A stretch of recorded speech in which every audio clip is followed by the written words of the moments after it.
Jean Dubois était le concierge de l'école primaire Victor Hugo depuis 34 ans. Il récurait les sols avant l'aube, gagnait 12 € de l'heure et ne s'était jamais absenté. Quand il a trouvé un nouveau-né en pleurs dans une boîte en carton sur le sol du gymnase, il l'a ramené chez lui. Quand la mère d'une petite fille est décédée et que personne ne s'est manifesté, il a demandé la garde. Quand une enfant avec des bleus sous les manches s'est enfuie de sa famille d'accueil et s'est cachée dans le sous-sol de l'école, il l'a adoptée. Il les a toutes les trois élevées avec un salaire de concierge et n'a jamais rien demandé à personne. Puis le rectorat a intenté un procès, affirmant qu'il avait volé 47 000 € de ressources scolaires. Jean s'est assis dans la salle d'audience, vêtu de son unique bon costume, sans avocat, sans argent pour se défendre. Puis les portes se sont ouvertes et ce qui est entré était quelque chose que cette salle d'audience n'avait jamais vu. La lettre est arrivée un mardi. Jean était assis à sa table de cuisine, les papiers étalés devant lui, lisant le même paragraphe pour la 4e fois.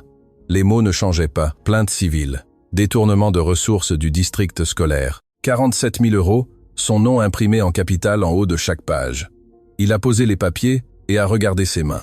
Cailleuses, cicatrisées aux articulations, un pli de saleté permanent sous l'ongle du pouce gauche, qu'aucun récurage ne pouvait faire disparaître. Ses mains avaient débouché toutes les toilettes du bâtiment, recablé les lumières de la cantine 2 fois et réparé le toit du gymnase avec des matériaux qu'il avait achetés lui-même, parce que le bon de commande était resté sur le bureau de quelqu'un pendant 3 mois. Maintenant, ces mêmes mains étaient accusées de vol.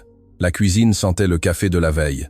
3 chaises étaient autour de la table. Aucune ne correspondait. L'une était en chaîne avec un dossier à barreaux que Jean avait trouvé à une brocante quand Sophie avait 2 ans. L'autre était une chaise pliante en métal qu'il avait ramenée de l'école après qu'ils aient remplacé le mobilier de la cantine. La 3e était un tabouret en bois que Chloé avait peint en bleu quand elle avait 12 ans. Sa veste de travail marron était accrochée au crochet près de la porte. Sur la commode de sa chambre, 2 photographies étaient côte à côte. Antoine à 3 ans, édenté et souriant, prise 6 semaines avant la méningite, et une photo scolaire de 3 filles en uniforme assorties que Jean avait repassé à 5 heures ce matin-là parce que les plis le dérangeaient. Il a décroché le téléphone et a composé le numéro.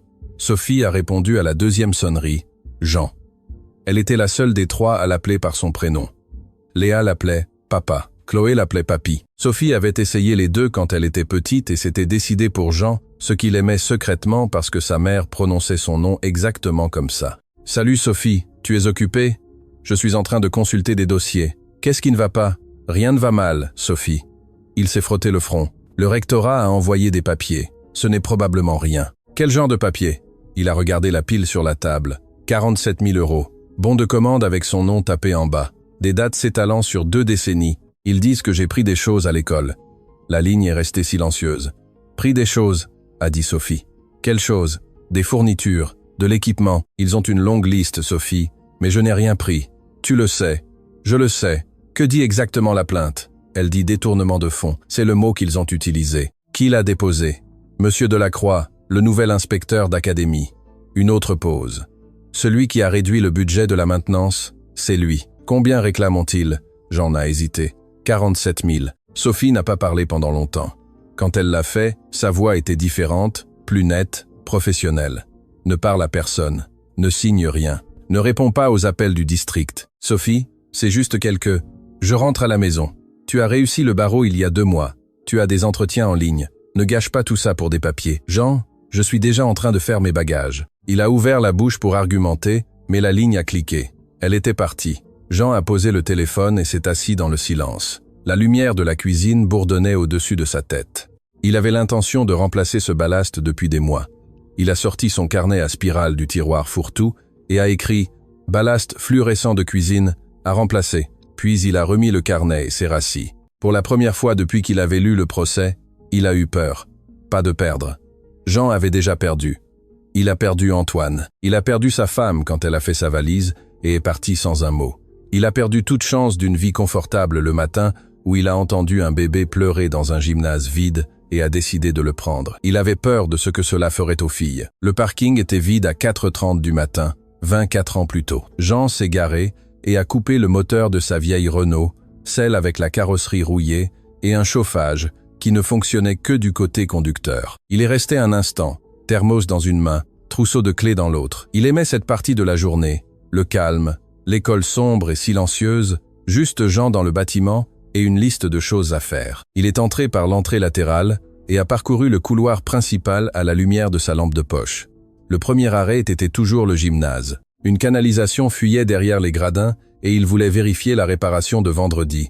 Il a poussé les portes du gymnase et s'est arrêté. Quelque chose pleurait. Pas un chat, pas le vent à travers les vieilles bouches d'aération, un bébé. Jean s'est tenu dans l'embrasure de la porte. Le faisceau de sa lampe de poche a balayé le parquet et s'est posé sur le coin le plus éloigné. Le son a rebondi sur les murs et est revenu doubler. Il a traversé le sol lentement. Ses bottes de travail résonnaient à chaque pas.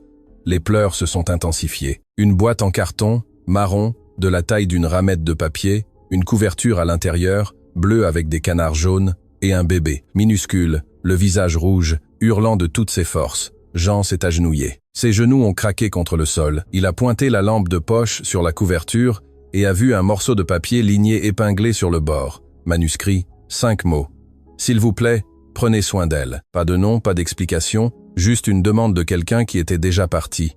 Jean a regardé le bébé. Elle ne pouvait pas avoir plus de quelques jours. Ses petits poings étaient serrés, ses yeux fermés, et chaque souffle était un hurlement. Il n'avait pas tenu de bébé depuis Antoine. La dernière fois, c'était à l'hôpital. Jean racontait à son fils une histoire sur un chien qui pouvait voler. Les moniteurs ont commencé à biper plus vite. Puis ils se sont arrêtés. Les mains de Jean tremblaient. Il a tendu la main dans la boîte et l'a prise. Elle ne pesait presque rien. Il l'a tenue contre sa poitrine, et sa main couvrait tout son dos. Sa tête tenait dans sa paume. « Hé !» a-t-il dit. « Hé, ça va aller. » Elle n'a pas arrêté de pleurer, mais elle a tourné son visage contre sa veste et ses poings se sont un peu desserrés. Jean est resté dans le gymnase sombre, tenant le bébé de quelqu'un d'autre, et il n'avait aucune idée de ce qu'il fallait faire. Alors il a fait la seule chose à laquelle il a pu penser. Il a continué à parler. « Je m'appelle Jean, je suis le concierge ici. Je répare les choses, c'est ce que je fais. Alors on va te réparer. D'accord ?» Le bébé a fait un bruit qui n'était pas tout à fait un cri, plus comme un hoquet. Jean a pris cela pour un accord.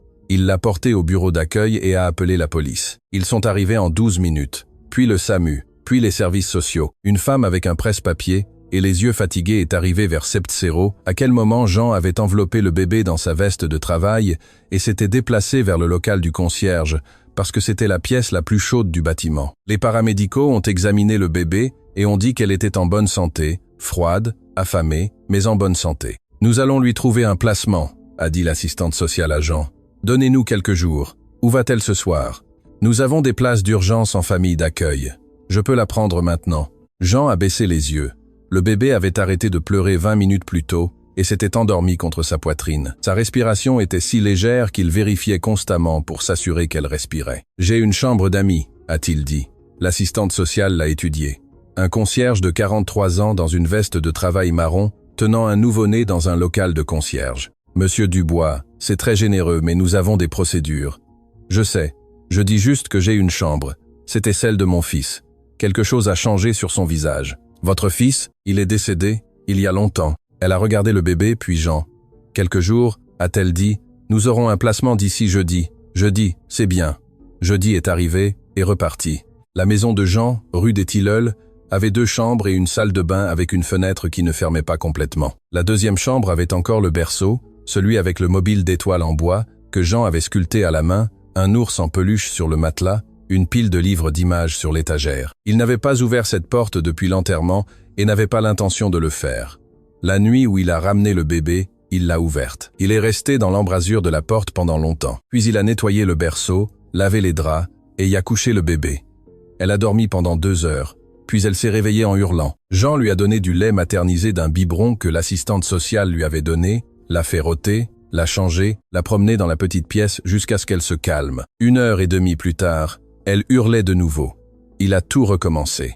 À l'aube, il avait dormi 40 minutes. Il avait du lait maternisé sur sa chemise et une raideur au cou à cause de la chaise à bascule. Il était debout dans la cuisine, faisant du café, et a réalisé que c'était le premier matin depuis longtemps où il ne s'était pas réveillé en redoutant la journée. Les quelques jours se sont transformés en 1 semaine. La semaine est devenue 2. L'assistante sociale appelait avec des mises à jour qui n'en étaient pas. Les placements d'urgence étaient pleins.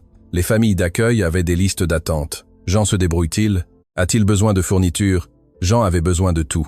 Il ne l'a pas dit. Il est allé au magasin Discount et a acheté des couches, des biberons, des langes et une baignoire en plastique pour la baigner. La directrice, une femme qui connaissait Jean depuis ses débuts, l'a autorisé à amener le bébé au travail.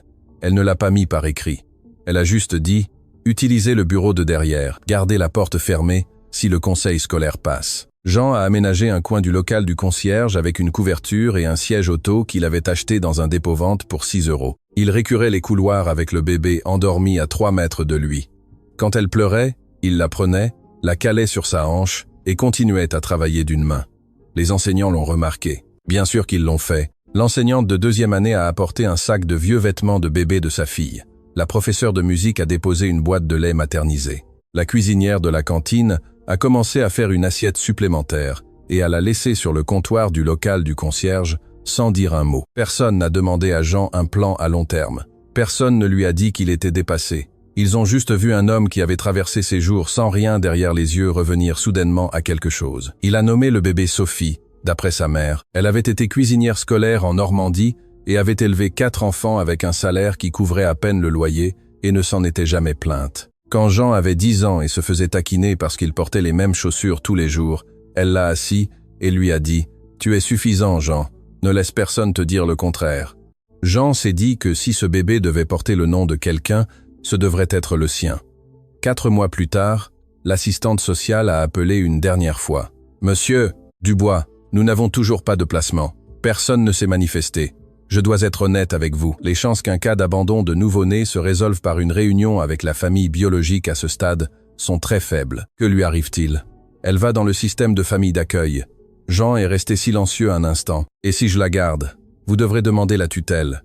Il y aurait une audience, une vérification des antécédents, des visites à domicile. Comment je commence? L'audience a eu lieu 3 semaines plus tard. Jean était assis dans la salle d'audience dans l'unique costume qu'il possédait, un 2 pièces bleu marine d'Emmaüs qui était trop large aux épaules. Il avait ciré ses chaussures la veille avec un chiffon et de l'huile de cuisine parce qu'il n'avait pas de cirage. Le juge a regardé le dossier, puis Jean. « Monsieur Dubois, vous demandez à ce tribunal de vous accorder la tutelle permanente d'un nourrisson. » « Oui, madame. » « Vous travaillez comme concierge. » « Oui, madame. » « Et vous proposez d'élever cet enfant seul. » « Oui, madame. » « Monsieur Dubois, avez-vous considéré les exigences financières, les frais médicaux, la scolarité, les nécessités de base pour élever un enfant dès la petite enfance? Jean s'est redressé. Le costume ne lui allait pas, mais il l'a rempli de tout ce qu'il avait. « Votre honneur, je sais ce que je suis. Je lave les sols et je répare les tuyaux. Je ne gagne pas beaucoup d'argent, mais ce bébé a été laissé sur mon sol, dans mon bâtiment. Je l'ai nourri, changé et veillé toutes les nuits pendant 4 mois. Personne d'autre ne s'est manifesté. Pas une seule personne. » Il a fait une pause. « Elle a besoin de quelqu'un. Je suis là. » L'assistante sociale a témoigné. « En 4 mois, nous n'avons reçu aucune demande de renseignement concernant cet enfant. Aucune famille biologique ne s'est manifestée. Monsieur Dubois a été son seul tuteur depuis la nuit où elle a été trouvée. L'enfant est en bonne santé, prend du poids et atteint tous les jalons de développement. Et selon votre évaluation professionnelle, c'est le tuteur le plus attentif avec qui j'ai travaillé de ma carrière. » Le juge a accordé la garde provisoire cet après-midi-là. La garde complète est venue 6 mois plus tard après 3 visites à domicile et une vérification des antécédents qui est revenue impeccable parce que Jean Dubois n'avait jamais enfreint la loi de sa vie. Il est sorti du palais de justice, portant Sophie dans un bras et un dossier de documents légaux dans l'autre. Une femme du greffe lui a tenu la porte. « Vous avez un bon cœur, monsieur Dubois », a-t-elle dit. Jean a regardé Sophie. Elle mâchait le col de sa veste. « Elle a besoin de quelqu'un », a-t-il dit. C'est tout. C'était il y a longtemps. Sophie a fait ses premiers pas dans la cuisine de Jean. Elle s'est assise à cette table tous les soirs pour faire ses devoirs de la première année au lycée. Elle s'est frayé un chemin à travers le lycée, a fait ses études universitaires grâce à des bourses et 3 petits boulots, et a réussi l'examen du barreau il y a 2 mois. Jean était assis au dernier rang quand elle a prêté serment, portant le même costume bleu marine. Il ne lui allait toujours pas. Maintenant, Jean était assis à cette même table, et une pile de papier disait qu'il était un voleur. Il a entendu une portière de voiture à 1/4 de 23h. Des phares ont balayé la fenêtre de la cuisine. Des pas sur le porche. Jean a ouvert la porte d'entrée. Sophie était sur le perron avec une valise à roulettes et un sac en cuir sur l'épaule. Elle portait un costume gris. Jean l'a remarqué. Elle ressemblait à une avocate. « Tu n'aurais pas dû venir », a-t-il dit. Elle est passée devant lui, est entrée dans la cuisine et s'est arrêtée en voyant la table. Des papiers partout. La plainte. La liste détaillée. Les bons de commande avec le nom de Jean imprimé en bas, en caractères nets. Sophie a posé son sac, a sorti la chaise en chêne et s'est assise. Elle a pris la première page et a commencé à lire. Penchée en avant, une main tournant les pages, l'autre posée à plat sur la table. Elle s'asseyait exactement dans cette position pour faire ses devoirs pendant que Jean récurait le sol autour d'elle. Elle a levé les yeux. « Dis-moi tout ». Jean lui a raconté tout ce qu'il savait, ce qui n'était pas grand-chose. La lettre est arrivée sans avertissement. Pas d'appel téléphonique d'abord. Juste une pile de papier dans une enveloppe Kraft. Sophie a lu chaque page. La plainte faisait plus de 40 pages. Et elle l'a parcourue comme elle parcourait tout, lentement et minutieusement. Jean s'est assis en face d'elle et a bu du café froid. Elle a levé les yeux 1 heure plus tard. Jean, ceux-ci sont spécifiques. Ils ont des dates, des numéros de bons de commande, des montants en euros. Ils affirment que vous avez commandé des fournitures qui ne sont jamais arrivées à l'école. Des outils, du bois, de la peinture, des luminaires. J'ai signé des formulaires de demande chaque mois. Cela faisait partie de mon travail. Ceux-ci disent que vous avez commandé des matériaux qui n'ont jamais été livrés, sur plus de 2 décennies. Tout ce que j'ai commandé est allé dans ce bâtiment. Chaque boulon, chaque pot de peinture. Je gardais des registres. Jean, quel genre de registre?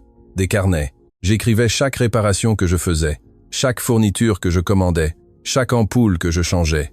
Sophie l'a regardé. Où sont ces carnets? Dans le placard du couloir. J'en ai des décennies. Sophie a failli sourire. Puis elle a regardé les papiers et son visage est devenu impassible. Qui est Monsieur Delacroix? L'inspecteur d'académie. Il est arrivé il y a quelque temps. Et avant cela, l'ancien inspecteur d'académie a pris sa retraite. Monsieur Delacroix l'a remplacé. Que savez-vous de lui? Pas grand-chose. Porte des chemises repassées, parle doucement, a coupé le budget de la maintenance dès son premier mois. J'ai mentionné à la directrice que les fournitures s'épuisaient alors que le budget augmentait. 2 semaines plus tard, ceci est arrivé. Sophie est restée silencieuse pendant un moment. Puis elle a dit « Parlez-moi de l'école. Parlez-moi de tout. » Jean a regardé ses mains. « Où voulez-vous que je commence? Le début. » Alors, Jean a parlé, non pas du procès, mais du bâtiment. Les couloirs qu'il récurait avant l'aube. Les chauffages qu'il réparait avec des pièces du magasin de bricolage. Le toit qu'il avait réparé lui-même. Le local du concierge où il gardait ses outils, ses carnets, et pendant un certain temps un siège auto avec un bébé dedans. Et le placard où chaque après-midi, une petite fille venait avec ses devoirs et demandait si Jean avait des biscuits. La mère de Léa était une femme nommée Isabelle, qui faisait des doubles services à la brasserie de la ville.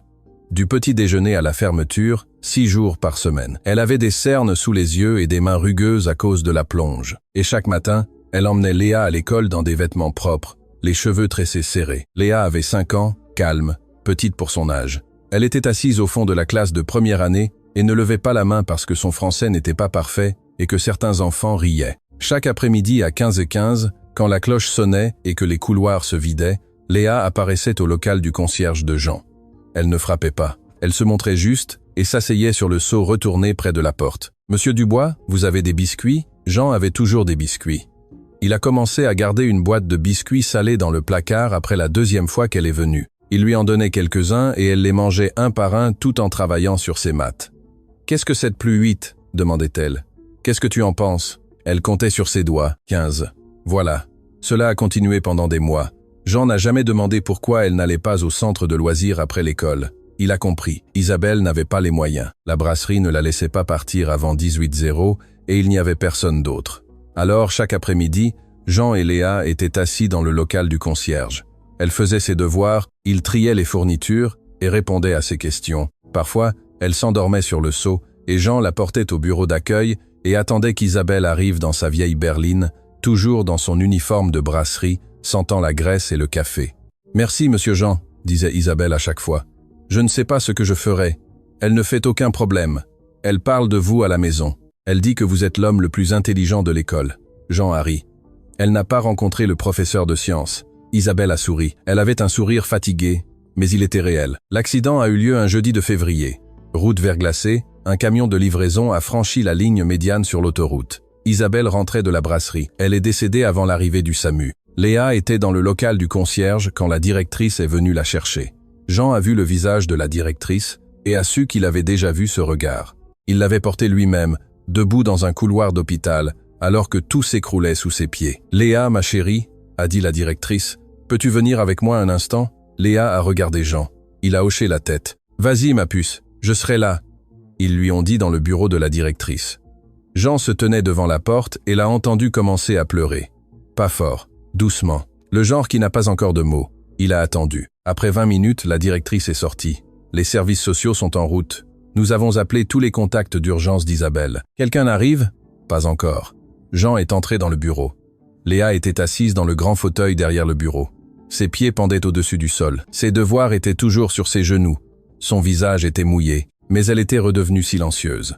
Jean a tiré une chaise et s'est assis à côté d'elle. « Monsieur Dubois, Monsieur Jean. »« Oui, Léa, ma maman est morte. Je sais, ma chérie. Qu'est-ce qui va m'arriver ?» Jean n'avait pas de bonne réponse. Alors il a dit la seule chose vraie qu'il pouvait. « Tu vas t'en sortir. »« Comment tu sais ?»« Parce que je vais m'en assurer. » Il a demandé la tutelle la même semaine. L'assistante sociale était différente cette fois. Un jeune homme en cravate avec un dossier plein de formulaires. Jean a rempli chacun d'eux. Il connaissait déjà le processus. « Monsieur Dubois, vous avez déjà un enfant à votre charge. Je sais, et vos revenus n'ont pas changé. Je le sais aussi. Prendre un deuxième enfant va être... Elle vient à mon local tous les après-midi depuis des mois. Elle mange des biscuits, fait ses devoirs et s'endort sur un seau. Sa mère vient de mourir et personne n'est venu la chercher. Je ne vous demande pas si c'est pratique. Je vous demande de me laisser la ramener à la maison. » L'assistante sociale a regardé Jean pendant un long moment. Puis il a commencé à remplir les papiers. Sophie avait 2 ans quand Léa est arrivée. Jean a déplacé les affaires de Sophie dans sa chambre et a donné à Léa sa propre chambre. Sophie a râlé une nuit puis s'est arrêtée parce que Sophie s'adaptait à tout. Léa était plus difficile. Elle n'a pas parlé la première semaine. Elle s'est assise à table et a fixé son assiette. Jean lui préparait des œufs brouillés et des toasts tous les matins parce qu'elle lui avait dit que c'est ce que sa mère lui préparait. Le 8e jour, Jean est descendu et a trouvé Léa devant la cuisinière. « Qu'est-ce que tu fais ?» a-t-il demandé. « Des œufs. Elle en a cassé un dans la poêle. Tu les fais mal. » Maman ajoutait toujours du lait. Jean a regardé une petite fille de 5 ans lui apprendre à brouiller des œufs. Ils se sont assis à table ensemble, Léa sur la chaise pliante en métal, et ont pris leur petit déjeuner en silence. C'était le premier repas complet qu'elle mangeait depuis la mort d'Isabelle. Puis vint Chloé. Sophie avait 4 ans et Léa 7 quand Jean l'a trouvée. Il nettoyait le couloir du rez-de-chaussée à 6h00 du matin et a entendu quelque chose venant du sous-sol. Pas un tuyau, pas un rat. Quelque chose de plus lourd. Il a ouvert la porte du sous-sol et est descendu avec sa lampe de poche. Derrière la vieille chaudière, nichée entre le mur et une pile de bureaux cassés, une fille était recroquevillée sur le sol en béton. Elle avait 8 ans. Elle portait des manches longues en plein mois de juin. « Salut », a dit Jean. Elle n'a pas bougé. Il s'est accroupi. « Je m'appelle Jean. Je suis le concierge. Es-tu blessé ?» Elle a secoué la tête. « Tu as faim ?» Elle n'a pas répondu. Mais ses yeux se sont posés sur le thermos qu'il tenait à la main. « J'ai du café là, dedans, mais ce n'est probablement pas ton truc. Et si j'allais te chercher quelque chose à manger ?» Elle l'a fixé. Le regard dans ses yeux n'était pas de la peur, c'était quelque chose au-delà de la peur. Une enfant qui avait cessé d'attendre quoi que ce soit de bon. « Je reviens tout de suite, » a dit Jean. « Je te le promets. » Il est monté, a chauffé de la soupe sur la plaque chauffante de son placard, a pris une couverture aux objets trouvés et a apporté les 2 au sous-sol. Elle était toujours là. Elle n'avait pas bougé. Jean a posé la soupe à côté d'elle et a drapé la couverture sur ses épaules. Puis il s'est assis sur le sol à quelques mètres et a attendu. Elle a pris la soupe après un moment et l'a bu lentement. « Comment tu t'appelles » a demandé Jean. « Rien. C'est bon. Tu n'as pas besoin de me le dire. » Elle a fini la soupe, a posé la boîte et a resserré la couverture. Puis elle a fermé les yeux. Jean a appelé la police. Ils l'ont identifiée comme Chloé, 8 ans, placée en famille d'accueil à 3 km de l'école. Quand les policiers ont demandé à voir ses bras, elle a remonté ses manches. Jean est sorti pour lui laisser de l'intimité. Le regard sur le visage de l'officier quand il est revenu en disait long. Les parents d'accueil ont été arrêtés cet après-midi-là. Chloé a été placée en urgence dans une nouvelle famille. Jean est rentré chez lui, s'est assis à sa table de cuisine et n'a pas touché à son dîner. 3 jours plus tard, l'assistante sociale a appelé. Le placement d'urgence ne fonctionne pas. Elle ne parle pas. Elle ne mange pas. Elle demande sans cesse le concierge. « Amenez-la ici », a dit Jean. Chloé est arrivée avec un sac poubelle de vêtements et un lapin en peluche avec une oreille manquante. Elle s'est assise à la table de la cuisine sur la 3e chaise, le tabouret en bois, et n'a pas dit un mot. Sophie s'est assise à côté d'elle et a colorié. Léa lui a apporté une assiette d'œufs brouillés avec du lait, comme Isabelle les préparait. Chloé n'a pas mangé. Elle n'a pas parlé. Pendant 2 semaines, elle s'est déplacée dans la maison sans faire de bruit, et Jean l'a laissé faire. Il n'a pas insisté. Il n'a pas posé de questions. Il préparait les repas, lavait ses vêtements et laissait la lumière du couloir allumée la nuit parce qu'il avait compris qu'elle avait peur du noir. Puis un matin, Jean était dans la cuisine en train de faire du café. Chloé est apparue dans l'embrasure de la porte en pyjama trop grand, tenant le lapin en peluche par son oreille restante. « Monsieur Jean, bonjour Chloé. Elle est restée là longtemps. » Jean a versé son café et a attendu. « Est-ce que je peux rester avec vous pour toujours ?» Jean a posé sa tasse. Il l'a regardé. « Oui, a-t-il dit. Oui, tu peux. » Il l'a adopté 4 mois plus tard. 3 filles, 3 chaises, un salaire. Jean a vendu la voiture, prenait le bus pour aller au travail, ce qui signifiait quitter la maison à 4h du matin au lieu de 4h30. Il faisait des doubles services quand il se présentait et des simples quand il ne le faisait pas. Et de toute façon, il mettait chaque euro pour les filles. Il mangeait après elles. Certaines nuits, cela signifiait qu'il ne mangeait pas du tout parce que 3 enfants en pleine croissance consommaient beaucoup de nourriture avec un salaire de concierge. Ils rapiéçaient leurs vêtements au lieu d'en acheter de nouveaux, empruntaient un livre sur la tresse à la bibliothèque et s'entraînaient sur une tête de serpillière jusqu'à pouvoir le faire sans regarder. Il n'a jamais manqué une pièce de théâtre scolaire. Jamais manqué une réunion parents-professeurs. Jamais manqué un rendez-vous chez le médecin. Il se coupait les cheveux avec des ciseaux de cuisine pour économiser quelques euros. Personne ne lui a dit qu'il faisait quelque chose de remarquable, et Jean ne l'a jamais pensé. Quand la voisine lui a demandé comment il gérait 3 enfants seuls, il a juste dit « Ce sont de bonnes filles », comme si elles lui rendaient service. Sophie a levé les yeux des papiers. « Jean, certains de ces bons de commande ?» La porte d'entrée s'est ouverte avant qu'elle ne puisse finir. Léa se tenait dans l'embrasure de la porte, avec un sac de sport, et son badge d'hôpital toujours accroché à ses tenues chirurgicales. « Je suis venue directement après mon service », a-t-elle dit. Elle a regardé la table. « C'est le procès, c'est ça. » Léa a laissé tomber son sac près de la porte, s'est approchée et a serré Jean dans ses bras. Il l'a tenu un instant plus longtemps que d'habitude. 15 minutes plus tard, Chloé est entrée par la porte arrière comme elle le faisait toujours, portant un sac fourre-tout et un dossier à elle. « J'ai apporté quelque chose », a-t-elle dit. Les 3 chaises étaient occupées. Jean se tenait près du comptoir et les regardait. Sophie avec les papiers du procès. Léa lisant par-dessus son épaule. Chloé sortant des photographies de son dossier. « Regardez ça », a dit Chloé. Elle a étalé les photos sur la table. Le couloir de l'école avec la peinture qui s'écaillait jusqu'au plâtre nu. Une salle de classe avec un chauffage cassé. Une salle de bain avec un lavabo fissuré qui avait été signalé 3 fois. Une sortie de secours avec une poignée bloquée. « Je les ai prises pendant des mois », a dit Chloé. « J'allais déposer une plainte auprès du conseil scolaire concernant l'état du bâtiment. Chaque trimestre, il y a plus d'argent dans le budget de la maintenance. Et chaque trimestre, le bâtiment se dégrade. » Sophie a levé les yeux du procès. Plus d'argent dans le budget, beaucoup plus. Léa avait parcouru les bons de commande. Elle s'est arrêtée sur l'un d'eux et l'a tenu à côté d'une des photos de Chloé. « Sophie », a dit Léa lentement. « Regarde ça. » Sophie a pris la page. « Quoi ?» ?»« Regarde la date. » Sophie a regardé. Son expression a changé. « C'est de mars dernier. Jean n'a pas travaillé à cette école depuis qu'il a pris sa retraite, » a dit Léa. Elle a regardé Jean puis de nouveau le papier. Il a pris sa retraite il y a 2 ans. La cuisine est devenue silencieuse. Sophie a retiré 5 autres bons de commande de la pile, tous datés d'après la retraite de Jean. Tous avec son nom imprimé en bas. Tous signés avec une signature qui ressemblait à la sienne, mais n'était pas tout à fait juste. Jean s'est penché en avant et a étudié les signatures. « Ce n'est pas mon écriture », a-t-il dit doucement. Sophie a tenu la page. Sa voix était calme, mais ses doigts serraient fermement le papier. « Ces bons de commande portent votre nom, Jean. Mais vous n'avez pas travaillé là, bas depuis votre retraite. » Elle l'a regardé. « Quelqu'un a falsifié votre signature. » Sophie était levée avant Jean le lendemain matin.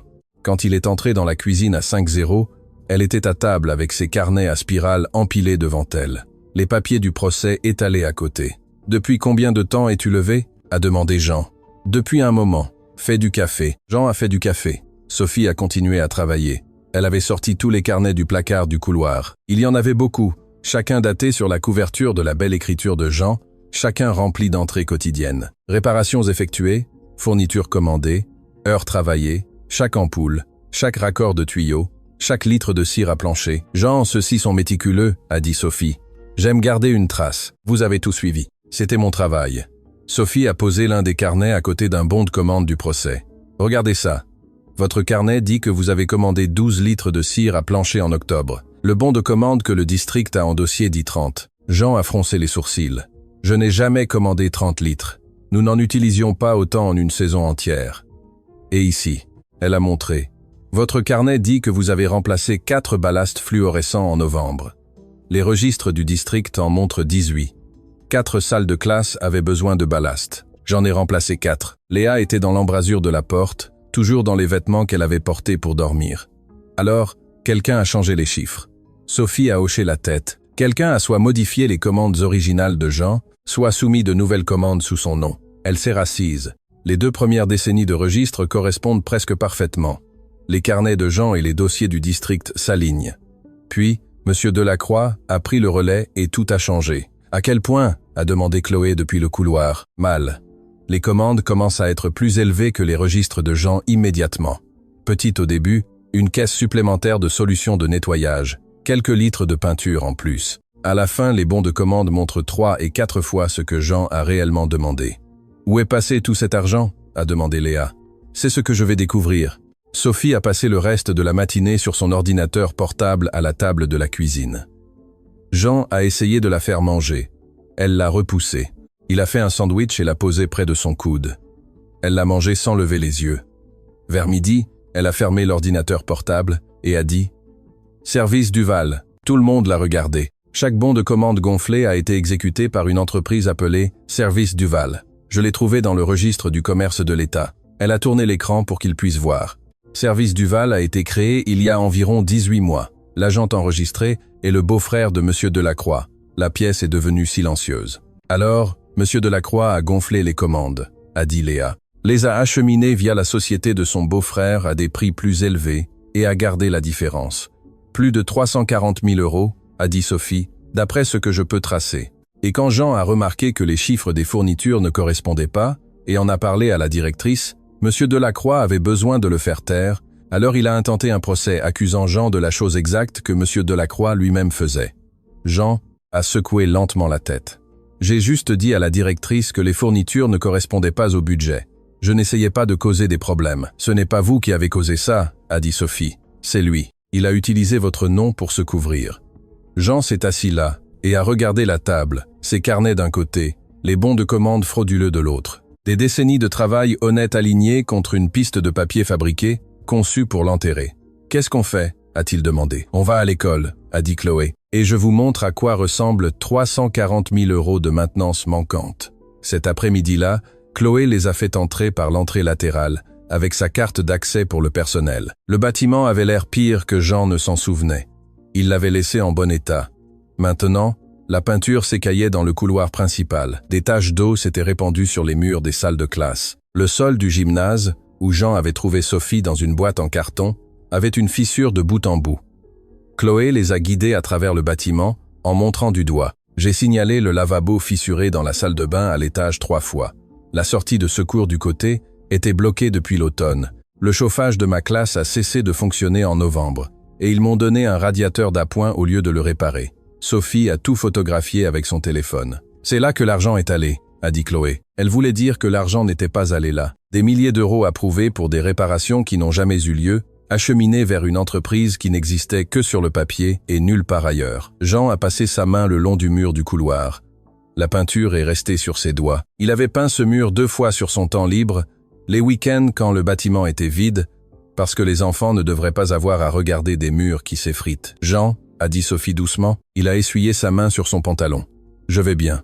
Allons-y. » La nouvelle s'est répandue. Jean ne savait pas comment. Dans une ville de cette taille, il n'a jamais su. La voisine est venue le lendemain matin avec un plat de gratin et un morceau de papier plié. « J'ai noté tout ce dont je me souviens », a-t-elle dit. Chaque fois que Jean a réparé quelque chose dans cette rue, la rampe de mon Porsche, la clôture de la famille Garcia, les marches de l'église au bout de la rue, il n'a jamais demandé un centime. Elle a tendu le papier. « Si vous avez besoin de quelqu'un pour le dire au tribunal, je serai là. » Le cuisinier du bistrot a appelé ce soir-là. Il avait travaillé aux côtés d'Isabelle. Je me souviens de Jean amenant ses filles pour des crêpes tous les dimanches matins. Il commandait 3 assiettes pour enfants et un café pour lui-même. Il ne commandait jamais de nourriture. J'ai commencé à mettre des crêpes supplémentaires sur les assiettes des filles et Jean n'en a jamais rien dit, mais je pouvais dire qu'il l'avait remarqué. La veuve de l'ancien directeur est venue avec une enveloppe. « Mon mari gardait des copies de tout », a-t-elle dit. J'ai trouvé ceci dans son classeur. À l'intérieur se trouvait une lettre à en-tête du rectorat autorisant Jean à utiliser la cuisine et les réserves de l'école à des fins personnelles en dehors des heures scolaires, signée par le directeur, datant de l'époque où Sophie était encore un bébé. Il l'a écrite parce que Jean essayait de payer l'électricité qu'il utilisait pour chauffer les biberons du nourrisson. Mon mari a dit que c'était absurde et l'a mis par écrit pour que Jean arrête de s'inquiéter. Sophie a brandi la lettre. Cela couvre la moitié de ce dont il l'accuse, l'utilisation des ressources de l'école à des fins personnelles. Jean avait une autorisation écrite. Si vous êtes arrivé jusqu'ici dans l'histoire de Jean, abonnez-vous, car ce qui suit est la partie que j'attendais de vous raconter. 2 jours avant le procès, une lettre est arrivée de l'avocat de M. Delacroix. Sophie l'a lue à la table de la cuisine pendant que Jean nettoyait le sol, qui n'avait pas besoin d'être nettoyé, mais que Jean nettoyait quand même parce que c'était ce que Jean faisait quand il était anxieux. « C'est une offre de règlement », a dit Sophie. Jean s'est arrêté. « Quel genre d'offre ? Ils veulent que vous acceptiez une amende de 5 000 € et que vous signiez une déclaration admettant une utilisation non autorisée de la propriété de l'école. En échange, ils retirent la plainte complète. 5 000 €. Vous n'auriez pas à aller au procès. Ce serait fini. » Jean s'est appuyé sur le manche de la serpillière. 5 000 €, c'était beaucoup d'argent. C'était plus d'1 mois de ce qu'il gagnait, et ce serait réglé. Pas de salle d'audience, pas d'avocat, pas de risque. Mais cela venait avec une déclaration, son nom à côté du mot non autorisé, un aveu écrit qu'il avait fait quelque chose de mal. Cela resterait dans un dossier quelque part, et quiconque le regarderait le verrait, et personne ne lirait les petits caractères. Il y a réfléchi longtemps. « Jean », a dit Sophie. Elle le regardait. « Je réfléchis. Puis-je dire quelque chose ?» Il la regardait. « Quand j'étais en faculté de droit, j'ai voulu arrêter. 3 fois. Les cours, la dette, le sentiment de ne pas être à ma place. Chaque fois que je vous appelais, vous disiez la même chose. » Jean était silencieux. Vous disiez, « Tu finis ce que tu commences, Sophie. Le chemin facile et le bon chemin ne sont pas les mêmes. » Elle a posé la lettre sur la table. « Vous nous avez appris ça, toutes les 3. Vous nous avez appris à ne jamais prendre le chemin facile quand le bon chemin était plus difficile. » Elle a fait une pause. « Ne le prenez pas maintenant. » Jean a regardé la lettre de règlement. Puis il a regardé Sophie. « Refuse », a-t-il dit. Cette nuit-là, Jean était dans la cuisine en train de faire la vaisselle quand une pression s'est installée sur sa poitrine. Pas aiguë, pas soudaine, juste raclement de gorge, un poids, comme quelqu'un appuyant une paume contre son sternum. Il a serré le bord du comptoir et est resté immobile. Cela a duré environ 15 secondes. Puis ça s'est calmé. Jean a expiré et a rouvert l'eau. Léa était dans l'embrasure de la porte. « Tu vas bien ?» a-t-elle demandé. « Bien. Je me suis levé trop vite. » Léa l'a étudié.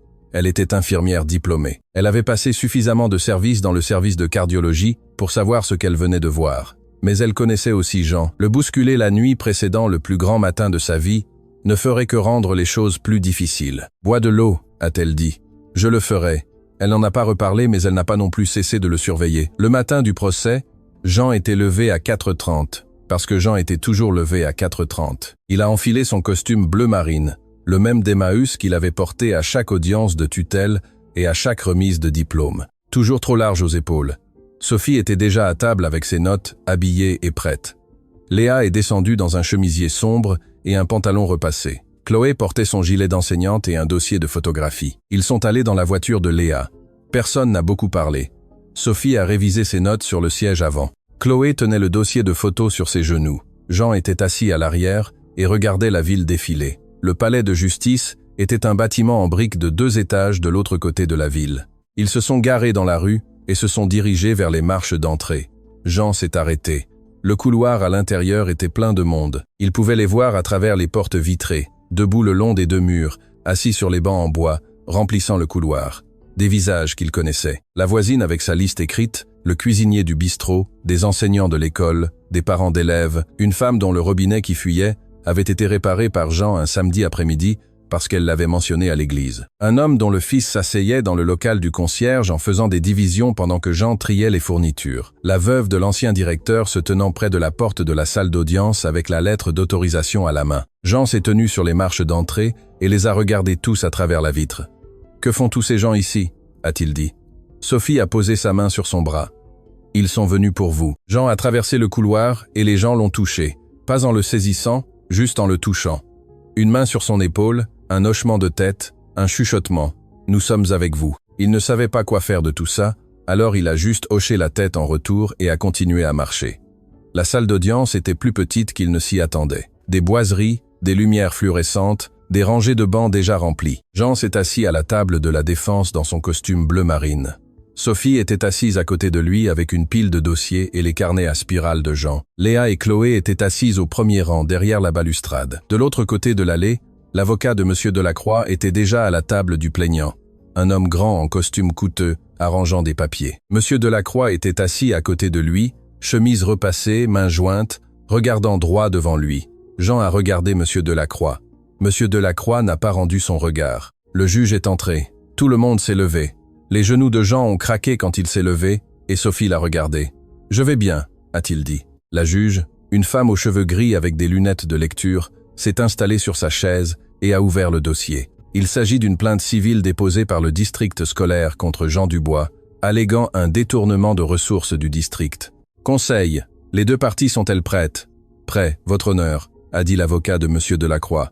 Sophie s'est levée. « Prête, votre honneur », Jean l'a regardée. Elle avait été un bébé dans une boîte en carton, et maintenant elle se tenait dans une salle d'audience. La gorge de Jean s'est serrée, et il a baissé les yeux sur ses mains. L'avocat de Monsieur Delacroix a commencé. Son nom n'avait pas d'importance. Ce qui importait, c'était l'histoire qu'il racontait. Il s'est tenu devant le juge et l'a exposé. Des bons de commande s'étendant sur 2 décennies, des outils, des fournitures, des matériaux de construction commandés sous le nom de Jean Dubois et jamais justifiés. 47 000 € de ressources du district qui ont disparu. Il avait des dates, il avait des chiffres. Et il a fait en sorte que Jean paraisse avoir tranquillement volé l'école une commande de fournitures à la fois. Il ne s'agit pas d'un cas de simple manquement, a dit l'avocat. Il s'agit d'un schéma d'utilisation abusive systématique des ressources publiques par un employé de confiance qui a exploité son accès à la propriété de l'école à des fins personnelles. Jean est resté immobile. Les mots le frappaient un par un, et chacun d'eux atterrissait quelque part lourdement. Le tour de Sophie est venu 40 minutes plus tard, après que l'avocat de Monsieur Delacroix ait appelé un comptable du district à la barre pour parcourir les bons de commande. Sophie s'est levée. Jean pouvait voir ses mains. Elles étaient stables, mais son pouce droit appuyait contre son index comme elle le faisait quand elle était nerveuse. Elle faisait ça depuis qu'elle était petite. Jean l'a remarqué, et il l'a vu prendre une respiration avant de parler. « Vous avez examiné les bons de commande en question ?» a demandé Sophie au comptable. « Je l'ai fait, et ces commandes s'étendent sur environ 2 décennies. C'est exact. Pendant cette période, ces commandes ont-elles été approuvées par quelqu'un d'autre que Monsieur Dubois ?» Le comptable a fait une pause. « Les commandes ont été soumises sous le nom de Monsieur Dubois. Ce n'est pas ce que j'ai demandé. Ont-elles été examinées ou approuvées par un superviseur, un directeur, un administrateur du district? La procédure standard exigerait une approbation administrative. Oui. Et dans le cas de ces commandes spécifiques, cette approbation a-t-elle été donnée?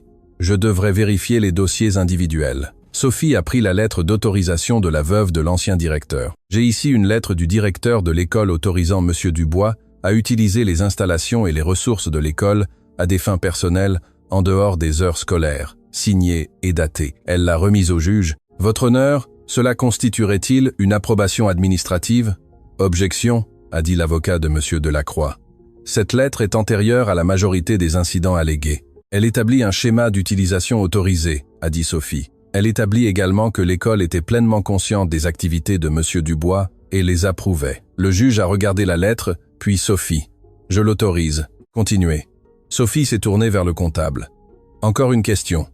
Les bons de commande déposés au cours de la période la plus récente après le départ à la retraite de Monsieur Dubois ont-ils également été soumis par Monsieur Dubois? Il porte son nom et sa signature. Monsieur Dubois a pris sa retraite du district scolaire. Il n'y a plus été employé depuis.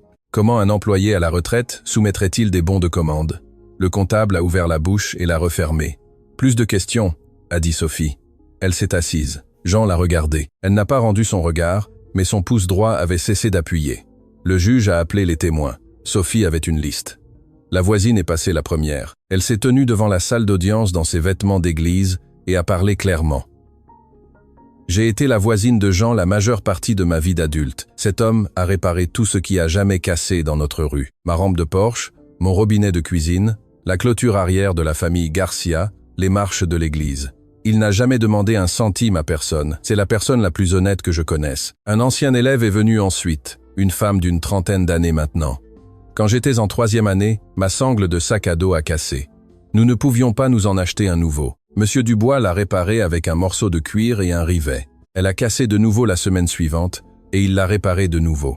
Cela a continué pendant toute l'année scolaire. Chaque lundi matin, mon sac à dos m'attendait sur le crochet devant son placard, la sangle réparée, prêt à l'emploi. Je n'ai même pas eu à demander après la première fois. Un enseignant à la retraite, un homme qui avait enseigné à l'école pendant plus de 2 décennies, s'est levé et a dit « Jean Dubois restait à l'école chaque veille de Noël pour préparer la pièce de théâtre de fin d'année. Il accrochait les lumières, construisait la scène peignait le décor. Il le faisait parce que le budget ne couvrait pas une équipe de montage.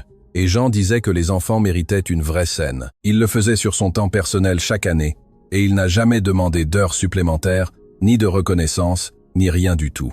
La salle d'audience est restée silencieuse après chaque témoignage. Pas un silence dramatique, juste le silence des gens entendant quelque chose qu'ils savaient déjà confirmer. Puis Sophie a appelé Léa à la barre. Léa s'est avancée et s'est assise. Elle était calme. Elle avait passé suffisamment de temps dans les chambres d'hôpital pour savoir comment se tenir droite quand les choses étaient graves. « Pouvez-vous décrire comment vous êtes venu vivre avec Jean Dubois ?» a demandé Sophie. Léa a joint ses mains. « Ma mère travaillait à la brasserie de la ville, des doubles services, 6 jours par semaine. Elle n'avait pas les moyens de payer la garderie après l'école. Alors chaque après-midi, j'allais au local du concierge de Jean et j'y faisais mes devoirs. Il avait toujours des biscuits pour moi, des biscuits salés. Je les mangeais un par un pendant qu'il m'aidait avec mes maths. Et quand votre mère est décédée, j'étais dans le placard quand ils sont venus me le dire. J'avais 5 ans. Personne n'est venu me chercher, pas de famille, pas d'amis de ma mère. Jean était le seul là. Il a demandé la tutelle cette semaine-là. Comment s'est passée cette transition? Difficile. Je n'ai pas parlé pendant une semaine. Je n'ai pas mangé. Jean me préparait des œufs tous les matins parce que c'est ce que ma mère me préparait. Il les a mal faits au début. Il mettait trop de beurre et pas de lait. Elle a fait une pause.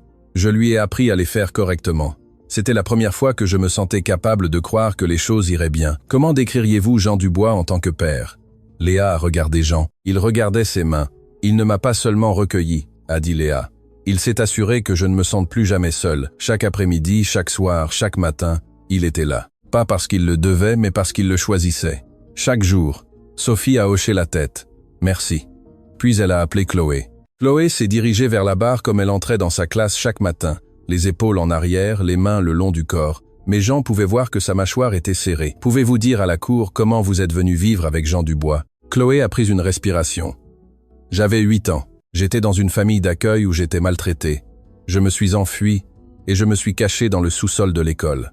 Jean m'a trouvé à 6h du matin. Il m'a apporté de la soupe et une couverture. Il s'est assis sur le sol à quelques mètres et ne m'a posé aucune question. Il a juste attendu. Qu'est-ce qui s'est passé ensuite? Il a appelé la police. Mes parents d'accueil ont été arrêtés. J'ai été placé dans une nouvelle famille, mais ça n'a pas fonctionné. Je ne voulais pas manger. Je ne voulais pas parler. Je demandais sans cesse le concierge. Elle a regardé le juge. Jean m'a accueilli. Je n'ai pas parlé pendant 2 semaines.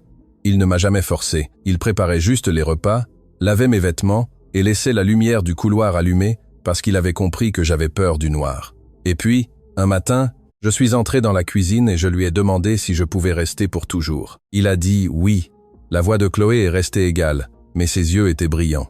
C'était le premier adulte qui m'ait jamais demandé si j'allais bien et qui ait réellement attendu la réponse. Sophie a laissé le silence durer un instant, puis elle a ouvert ses dossiers. « Votre honneur, je souhaite présenter des preuves concernant les bons de commande au centre de cette plainte. » Elle a tout exposé pièce par pièce. Les carnets à spirale de Jean d'un côté, les bons de commande officiels du district de l'autre. Elle a montré les premiers registres correspondant parfaitement, puis la divergence commençant lorsque M. Delacroix a pris le relais. Elle a montré les chiffres gonflés, 12 litres de cire à plancher commandés dans les carnets de Jean, 30 dans les dossiers du district, 4 ballastes remplacés, 18 sur papier. Elle a présenté la connexion Service Duval, une société écran enregistrée au nom du beau-frère de M. Delacroix. Chaque commande gonflée exécutée par Service Duval à des prix bien supérieurs au prix du marché. Elle a montré les bons de commande datés après le départ à la retraite de Jean. Des commandes portant son nom et une signature qui n'était pas la sienne. Et elle a montré les photographies de Chloé, les couloirs en ruine, les chauffages cassés, les sorties de secours bloquées. Une école où des centaines de milliers d'euros de maintenance avaient été alloués et dépensés sur le papier, et rien n'était allé dans le bâtiment. L'homme assis à cette table, a dit Sophie, a tenu un registre écrit de chaque réparation qu'il a faite et de chaque fourniture qu'il a commandée pendant plus de 3 décennies. Ces registres sont méticuleux, cohérents et vérifiables. Les bons de commande déposés sous son nom après sa retraite ne sont pas son œuvre. Les signatures ne sont pas les siennes. Et l'entreprise qui a reçu le paiement pour des fournitures qui n'ont jamais été livrées appartient à la famille de l'homme qui a intenté ce procès. Elle a fait une pause. Jean Dubois n'a pas volé cette école. Il l'a maintenue debout. Le juge a regardé Sophie, puis l'avocat de M. Delacroix qui avait écrit des notes sans lever les yeux. « Monsieur Dubois, a dit le juge, souhaitez-vous faire une déclaration ?» Jean s'est levé. Sophie a touché son bras et il lui a tapoté la main une fois et s'est avancé. Il s'est tenu à la barre des témoins et a regardé la salle d'audience.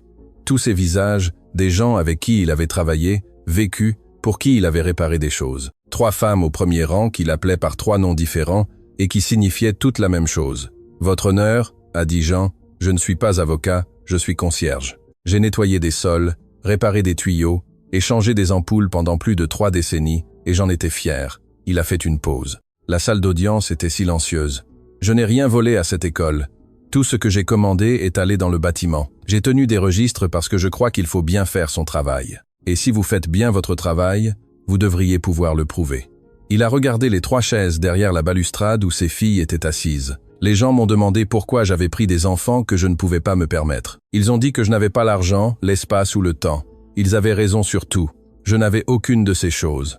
Il s'est redressé. « Mais vous n'avez pas besoin d'argent pour élever des enfants. Vous avez besoin de présence. Vous avez besoin d'être là. J'ai été là chaque jour pour ces filles et j'ai été là chaque jour pour cette école et je me tiendrai ici et le dirai à quiconque me le demandera. » Il a serré la balustrade. Ses phalanges sont devenues blanches. Une pression a envahi sa poitrine, la même que la nuit précédente, mais plus lourde. Il est resté immobile. Sa vision s'est troublée au bord. Il pouvait sentir son pouls dans son cou. 3 secondes. 5, 7. Jean a relâché sa prise sur la balustrade et s'est redressé. Il a cligné des yeux 2 fois et a regardé le juge. « C'est tout ce que j'ai à dire », a-t-il dit. Il est retourné à la table. Sophie le regardait avec des yeux perçants. Léa, au premier rang, était devenue très immobile. Elle l'avait vu. Elle savait exactement ce qu'elle venait de voir. Jean s'est assis et a mis ses mains sur ses genoux pour que personne ne puisse les voir trembler. Le juge a retiré ses lunettes et a regardé les 2 tables pendant un long moment. Puis elle a dit « Je voudrais voir les 2 avocats au banc ». La juge a parlé tranquillement avec les 2 avocats pendant plusieurs minutes. Jean ne pouvait pas entendre ce qu'il disait. Sophie se tenait au banc, les mains jointes devant elle. L'avocat de M. Delacroix secouait la tête. Quand ils sont retournés à leur table, la juge a regardé la salle d'audience. Avant d'entendre les plaidoiries finales, je tiens à noter que les preuves présentées aujourd'hui soulèvent de sérieuses questions quant à l'intégrité des registres financiers du district. J'ordonne que tous les matériaux soumis par les 2 parties soient conservés pour un examen indépendant.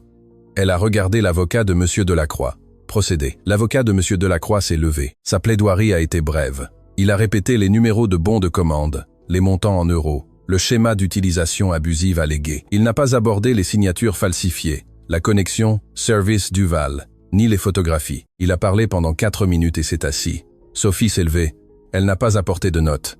Elle les avait sur la table toute la matinée, mais le moment venu, elle les a laissées là. « Votre honneur », a-t-elle dit, « je vais faire simple car l'homme que je défends est un homme simple. Il voudrait que je dise ça. Il le dirait lui-même. C'est un concierge. Il répare les choses. C'est ainsi qu'il s'est toujours décrit et c'est exactement ce qu'il a toujours fait. » Elle s'est tournée légèrement pour voir à la fois le juge et la salle d'audience. Jean Dubois a gagné environ 400 000 € au cours de toute sa carrière. 3 décennies à nettoyer les sols, réparer les tuyaux, remplacer les ampoules, réparer les toits. Cet argent, presque tout, a servi à élever 3 enfants qui n'avaient personne d'autre au monde. Elle a fait une pause. C'est l'homme qui a trouvé un bébé dans une boîte en carton sur le sol d'un gymnase et l'a ramené chez lui, qui a recueilli une petite fille de 5 ans dont la mère est décédée et s'est assuré qu'elle ne se sente plus jamais seule, qui a trouvé une enfant cachée dans un sous-sol avec des bleus sur les bras et lui a donné une famille. Sa voix était stable. Jean gardait les yeux sur ses mains. Jean Dubois n'a pas volé 47 000 € au district scolaire. Il n'aurait pas pu. Il n'a jamais eu 47 000 €. Il avait une maison de 2 chambres, un abonnement de bus et un placard plein de carnets à spirale. Ce qu'il avait, il l'a donné. Chaque euro, chaque heure, chaque week-end qu'il passait à peindre des couloirs et à réparer des chauffages et à construire des scènes pour des pièces de théâtre scolaires que personne n'avait budgétisées. Elle a pris un des carnets de Jean sur la table et l'a brandi. Ceci est un registre de 34 ans de travail honnête. Chaque entrée de la propre écriture de Jean. Chaque réparation, chaque commande de fourniture, chaque ampoule changée. Ces carnets correspondent parfaitement au registre du district pendant 2 décennies. Puis un nouvel inspecteur d'académie est arrivé et les chiffres ont cessé de correspondre parce que quelqu'un a commencé à les changer. Elle a posé le carnet. Les bons de commande déposés sous le nom de Jean après sa retraite sont des faux. L'entreprise qui a reçu le paiement pour des fournitures qui n'ont jamais été livrées appartient au beau-frère de l'inspecteur d'académie. Les 340 000 € qui auraient dû servir à entretenir une école publique. Une école où des enfants sont assis dans des salles de classe avec des chauffages cassés, des lavabos fissurés et des sorties de secours bloquées sont allées dans les poches de l'homme qui a intenté ce procès. Sophie a regardé le juge. Jean Dubois n'a pas volé cette école. Il lui a tout donné. Il nous a tout donné. Elle s'est arrêtée. Certaines de ces années, ce n'était presque rien. C'était toujours suffisant. Elle s'est assise. Jean a senti sa main trouver la sienne sous la table et l'a serrée une fois. La salle d'audience était silencieuse. Le juge a retiré ses lunettes et les a posées sur le banc. Elle a regardé les papiers devant elle pendant un long moment. En l'affaire du district scolaire contre Jean Dubois, a-t-elle dit, la plainte est rejetée avec dépens. Jean n'a pas bougé. De plus, a poursuivi le juge, j'ordonne un audit indépendant immédiat des comptes de maintenance du district scolaire pour les 3 derniers cycles fiscaux. Tous les bons de commande, les contrats avec les fournisseurs et les registres de paiement devront être conservés et mis à la disposition des auditeurs dans les 14 jours. Elle a regardé directement M. Delacroix. Ce tribunal prend très au sérieux toute preuve de mauvaise conduite financière impliquant des fonds publics. L'avocat de M. Delacroix a rassemblé ses papiers sans lever les yeux. M. Delacroix s'est levé, a boutonné sa veste et est sorti de la salle d'audience sans un mot. Il n'a pas regardé Jean. Il n'a regardé personne. Jean était assis à la table de la défense et fixait le grain du bois. Sophie lui a serré la main de nouveau. « Jean, a-t-elle dit, c'est fini. Nous avons gagné. » Il a hoché la tête. Il a ouvert la bouche pour dire quelque chose et n'a pas pu. Léa et Chloé sont passées par la balustrade.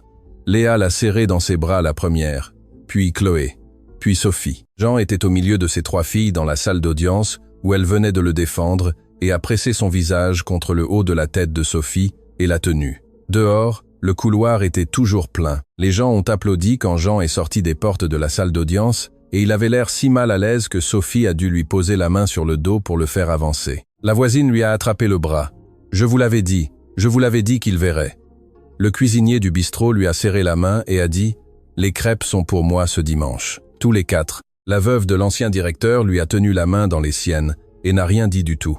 Elle n'en avait pas besoin. Jean a traversé la foule comme il avait toujours traversé le monde. Discrètement, un peu courbé, ne sachant pas trop quoi faire de l'attention. Sur les marches du palais de justice, il s'est arrêté et a regardé le bâtiment. « Tout ce temps, a-t-il dit doucement, et c'est la première fois que je suis dans une salle d'audience pour moi-même. » Sophie l'a entendu. « Vous avez bien fait là, dedans. Je n'ai rien fait. Si, vous avez tout fait, Jean, il y a longtemps. Aujourd'hui, ce n'était que la paperasse. En une semaine, M. Delacroix a été suspendu sans solde. Le district a annoncé une enquête. En un mois, l'audit a confirmé ce que Sophie avait exposé au tribunal. Plus de 340 000 € de bons de commande gonflés acheminés via une société écran approuvée par M. Delacroix. Des accusations criminelles ont été déposées par le procureur du département. Le beau-frère de M. Delacroix a coopéré. Jean a suivi l'actualité depuis sa table de cuisine et n'en a pas beaucoup parlé. La nuit après le procès, Léa a trouvé Jean dans la cuisine à Vindeuse, debout devant l'évier, serrant le comptoir. « Depuis combien de temps ?» a-t-elle demandé. Jean n'a pas fait semblant de ne pas savoir ce qu'elle voulait dire. « Quelques mois. La douleur à la poitrine. Ça va et vient. » Jean, il s'est retourné. Léa était dans l'embrasure de la porte, les bras croisés et son visage d'infirmière. Celui qui ne laissait pas de place à la bêtise. Combien d'épisodes ? 4. Peut être 5. Durée ? 10. 15 secondes. Pression ? Pas aiguë. Essoufflement ? Parfois des vertiges. Une fois. Léa a regardé le plafond un instant. Puis elle l'a regardé. « Vous allez voir un médecin demain. » Léa. « Demain, Jean. » Il s'est appuyé contre le comptoir. « Je ne voulais pas que vous vous inquiétiez pour moi. Vous aviez déjà assez de problèmes. » Léa a traversé la cuisine et s'est tenue devant lui. Elle avait 27 ans maintenant. Une infirmière diplômée qui faisait des doubles services à l'hôpital du département et conduisait 4 heures sans s'arrêter parce que Jean avait appelé et semblait inquiet. Elle l'a regardé dans les yeux. « Nos vies ont commencé parce que vous vous êtes inquiétés pour nous. » a-t-elle dit. Chacune de nous est vivante et debout parce que vous vous êtes suffisamment inquiété pour prendre un bébé, accueillir une enfant de 5 ans et descendre au sous-sol avec de la soupe et une couverture. Vous vous êtes inquiété pour nous chaque jour. Alors vous n'avez pas le droit de nous dire de ne pas nous inquiéter pour vous. Jean l'a regardé. Puis il a regardé le sol. « Demain, a-t-il dit. Le rendez-vous chez le médecin était à 9h du matin. Léa a conduit. Sophie était assise dans la salle d'attente. Chloé les a rejoints après la fin de son premier cours. Le médecin a fait des tests. ECG, prise de sang, test d'effort. Il est revenu avec les résultats cet après-midi-là. Angine de poitrine légère, a-t-il dit. Gérable avec des médicaments et quelques changements de mode de vie. Nous allons vouloir vous surveiller, mais c'est traitable. Vous auriez dû venir plus tôt. J'ai été occupé. a dit Jean. Le médecin a regardé les 3 femmes assises en rangée le long du mur de la salle d'examen. Occupé à quoi? À être têtu, a dit Léa. Jean a pris l'ordonnance. Il a accepté de revenir pour des suivis. Il a accepté de prendre les médicaments. Quand ils sont arrivés à la voiture, Sophie lui a tendu un pilulier. Le genre hebdomadaire avec des compartiments pour chaque jour. Où as-tu eu ça? A demandé Jean. Je l'ai acheté la semaine dernière, a dit Sophie. J'avais un pressentiment. 3 mois plus tard, la rénovation de l'école a commencé. L'audi a récupéré les fonds détournés et le district les a alloués au bâtiment où ils auraient dû aller en premier lieu. Des entrepreneurs sont intervenus. Nouveau système de chauffage, peinture fraîche, sol réparé, plomberie fonctionnelle. Chloé regardait depuis sa classe alors qu'il remplaçait le chauffage qui était en panne depuis novembre. Elle a enseigné à ses élèves de 3e année cet après-midi-là, dans une pièce chaude pour la première fois de tout l'hiver. Sophie est retournée en ville. Elle n'a pas passé les entretiens en entreprise. Elle a pris un poste dans un bureau d'aide juridique, s'occupant d'affaires pour les personnes qui n'avaient pas les moyens de payer des avocats. Elle appelait Jean tous les dimanches soirs. « Comment va le médicament ?» demandait-elle. « Je le prends. »« Tout, Sophie. Et vous mangez ?»« 3 repas par jour. C'est nouveau. » Léa rentrait tous les 2 week-ends.